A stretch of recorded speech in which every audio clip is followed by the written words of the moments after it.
السلام علیکم KSK novels پر آپ سب کو ویلکم۔ ایک اور خوبصورت عید بیسڈ مکمل ناول لے کر حاضر ہیں جس کا نام ہے چاند، عید اور تیرا آنچل۔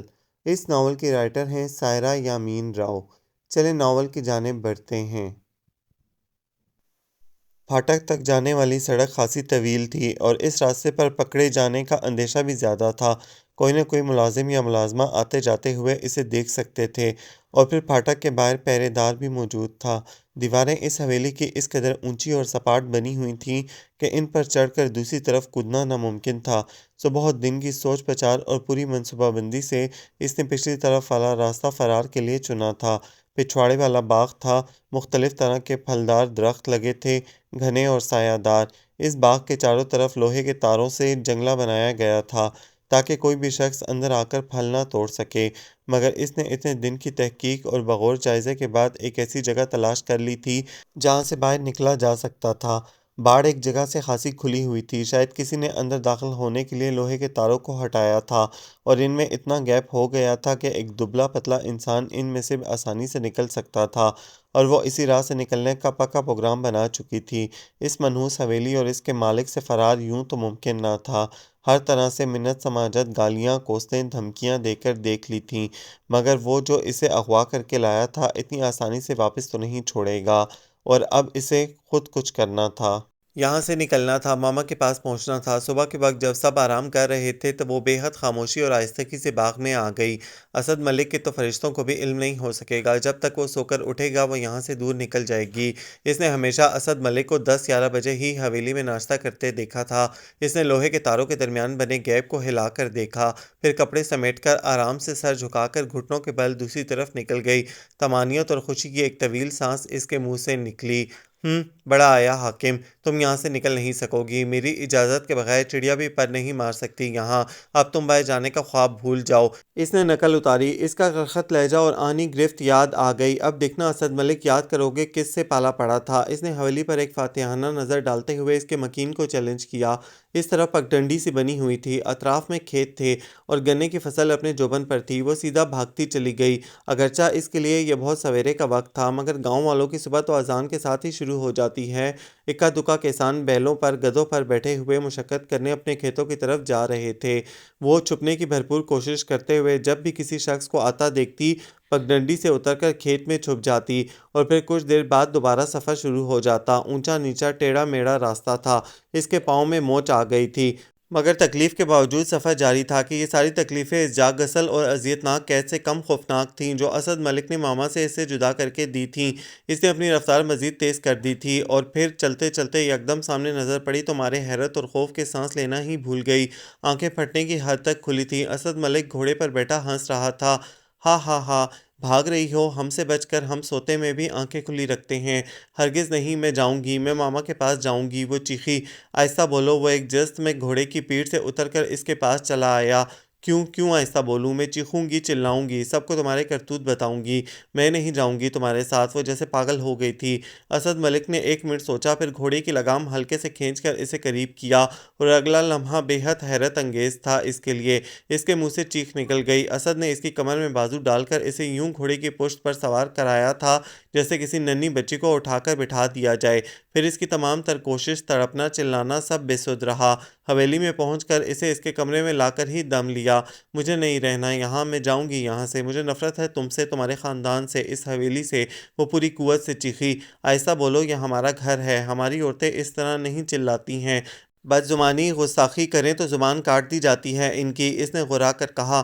اف، یہ لہجہ اسے اندر تک جلا گیا۔ وہ جب بھی اپنی شرافت، واضح داری اور خاندان کا ذکر اتنے غرور اور تمکنت سے کرتا تھا تو شازمہ جاوید علی کا دل چاہتا تھا کہیں سے بھرا ہوا پستول ہاتھ لگ جائے تو وہ ساری گولیاں اس کے اکڑے ہوئے لمبے چوڑے مضبوط بدن میں اتار دے۔ یہ شخص جس کی تعریف کرتے گاؤں کے مکینوں اور حویلی کے ملازمین کا منہ خشک ہوتا تھا، اس جیسا نیک، شریف اور عزت کرنے والا کوئی دوسرا جوان گاؤں میں نہیں تھا۔ حاکم تھا، مالک تھا، جوان اور خوبصورت، گاؤں کے ہزاروں خوبصورت لڑکیوں کا آئیڈیل، جس کو چاہتا حاصل کر سکتا تھا، مگر آج تک کسی پر میلی نظر نہ ڈالی تھی۔ مگر یہ ساری تعریفیں، یہ سارے توصیفی کلمات اس کی دفاع میں نہ جانے کہاں چلے جاتے تھے۔